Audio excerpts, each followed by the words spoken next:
Olá, meus irmãos, a graça e a paz do Senhor Jesus. Vamos para mais um áudio do dia.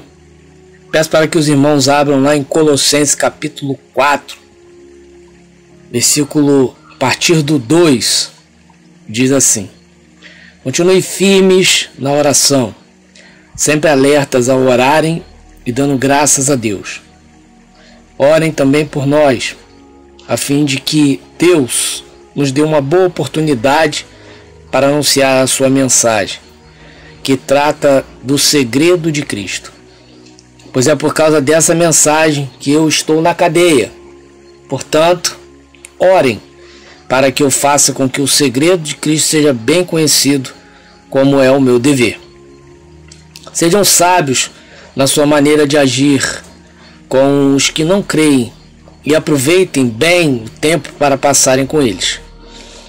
Que as suas conversas sejam sempre agradáveis e de bom gosto, e que vocês saibam também como responder a cada pessoa. Tíquico, nosso querido irmão, trabalhador fiel e companheiro no serviço do Senhor, levará a vocês todas as notícias minhas, e eu o estou enviando para contar como todos nós vamos indo e assim animar vocês. Com ele vai Onésimo, o querido e fiel irmão, que é da igreja de vocês. Eles vão lhes contar tudo o que está acontecendo aqui. Amém, meus irmãos? Então, vou falar sobre a oração hoje, né? Como é importante continuar firme na oração. Em primeiro lugar, o que é a oração? A oração é simplesmente comunicação com Deus. Simplesmente falar com Ele e ouvi-lo. É uma conversa. Veja, a oração move a mão de Deus. E a mão de Deus move o mundo. Ele quer que nós nos acheguemos a Ele em oração. Não há uma maneira certa ou errada de orar. Tudo que você tem que fazer é falar com Deus, como se você fosse falar com o seu melhor amigo. Um monte de pessoas tem a ideia de que a oração é apenas falar com Deus. Mas isso é só a metade dela. Você não pode comunicar-se realmente com alguém sem outra importante atividade, que é o ouvir. A oração é uma rua de mão dupla. Deus não quer somente que você fale com Ele. Ele também quer que você fale com Ele, mas Ele também quer falar com você. Como Deus pode falar com você? Através da palavra. Tente nesse instante, seja qual for a necessidade que você tenha, chegue-se até Deus em oração e depois pegue a Bíblia de novo e deixe Deus falar com você pela sua palavra. Mas não crie o hábito de orar apenas como se você estivesse cumprindo um dever. Isso seria letal para a sua vida espiritual. Deus quer que você esteja continuamente em oração, falando com Ele durante todo o seu dia. Comece cada dia com um período de silêncio. Momentos que são reservados para você e Deus somente. A oração acontece quando vocês dois passam tempo juntos. Se você conversasse com um amigo íntimo apenas de vez em quando, o que aconteceria?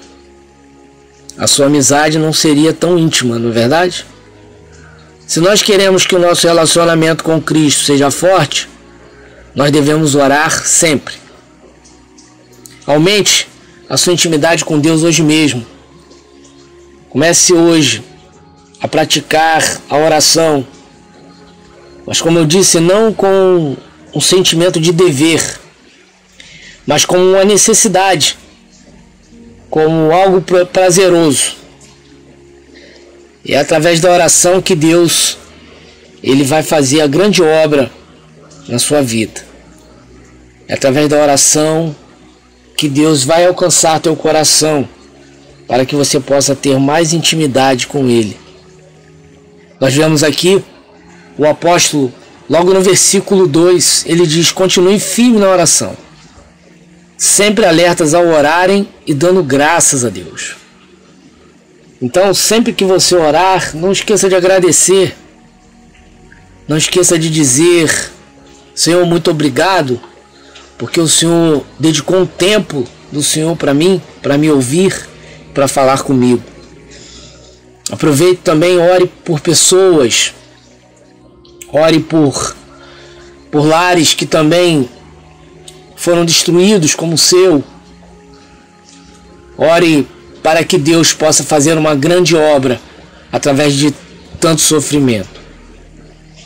Só que o que é mais interessante nesse texto é que ele mostra o apóstolo Paulo, assim como você está passando, ele mostra o apóstolo Paulo numa situação muito ruim.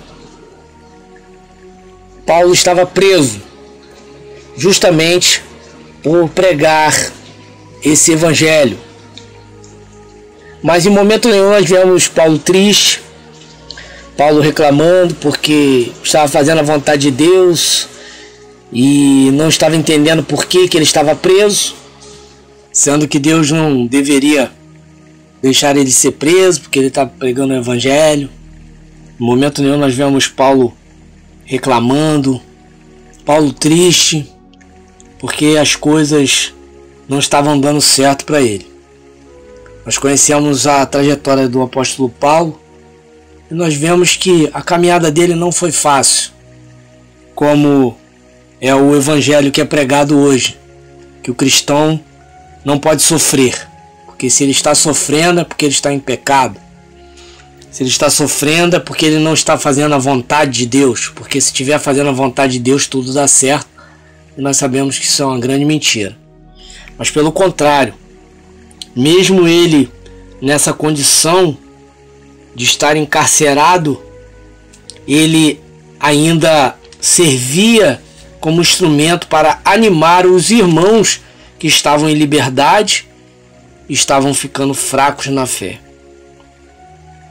Nós possamos refletir sobre isso.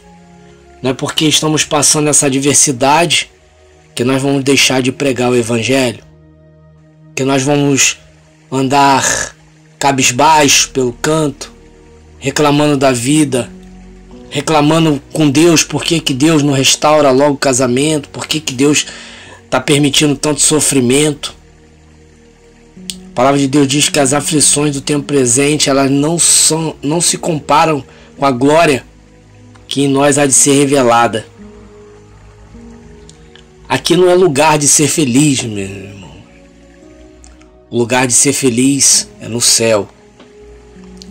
Todo cristão deveria saber disso. Mas infelizmente essa teologia da prosperidade, ela inverteu todos os valores bíblicos cristãos. Fez com que os cristãos não aceitassem mais a derrota, não aceitassem mais as adversidades, porque eles são mais do que vencedores em Cristo Jesus. Distorcem esse versículo, né? Porque quando esse versículo diz que somos mais que vencedores em Cristo Jesus, significa que a nossa morte foi vencida na cruz. Que nós não teremos mais que passar pela morte, mas passaremos direto para a vida eterna. Então seja como o apóstolo Paulo. Continue animando as pessoas que estão sofrendo ao seu redor. Mostre para ela o evangelho que você agora conhece, que é esse evangelho de aflições, porém de unção de Deus, de provisão do Espírito. Pois só recebe a provisão de Deus quem está passando por dificuldade. Quem não está, não precisa.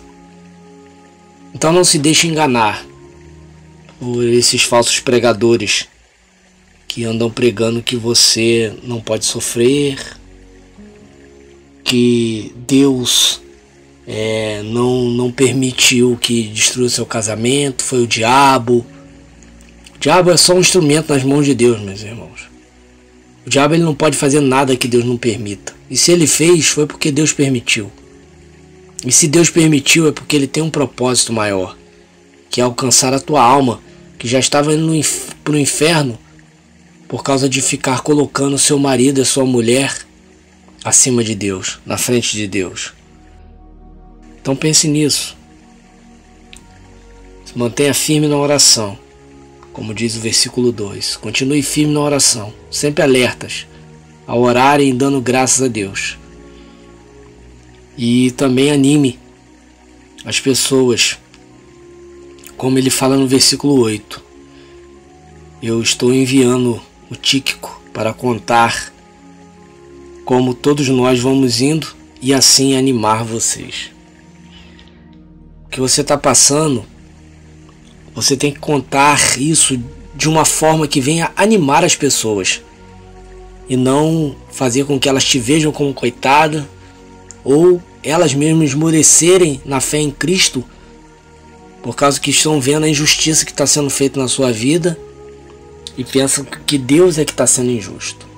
Então tome muito cuidado quando você for falar do que aconteceu com você para outras pessoas, para ao invés de elas te ajudarem, elas também não perderem a fé como você pode estar perdendo por estar muito triste. Saiba que Deus tem um plano na sua vida e Ele há de consertar tudo isso quando esse plano for executado em você. Então abra seu coração para Deus, pare de murmurar, pare de se lamentar, pare de ser imaturo e confie em Deus. Confie em Deus. A palavra de Deus, ela fala lá em Provérbios 29:25, ela diz assim: o receio do homem lhe arma laços, mas o que confia no Senhor está seguro. O seu receio, o seu medo do amanhã, o medo do que o homem possa fazer por você é que está armando esse laço de tristeza, de depressão na sua vida. Mas confia no Senhor que você vai estar seguro. Amém? Sou Leandro Barros e esse foi mais um áudio do dia do canal Tô Lutando por Você. Compartilhe essa mensagem, pois o Evangelho ele tem de ser pregado como a Bíblia o revela e não como algo conveniente para nós. Fique na paz.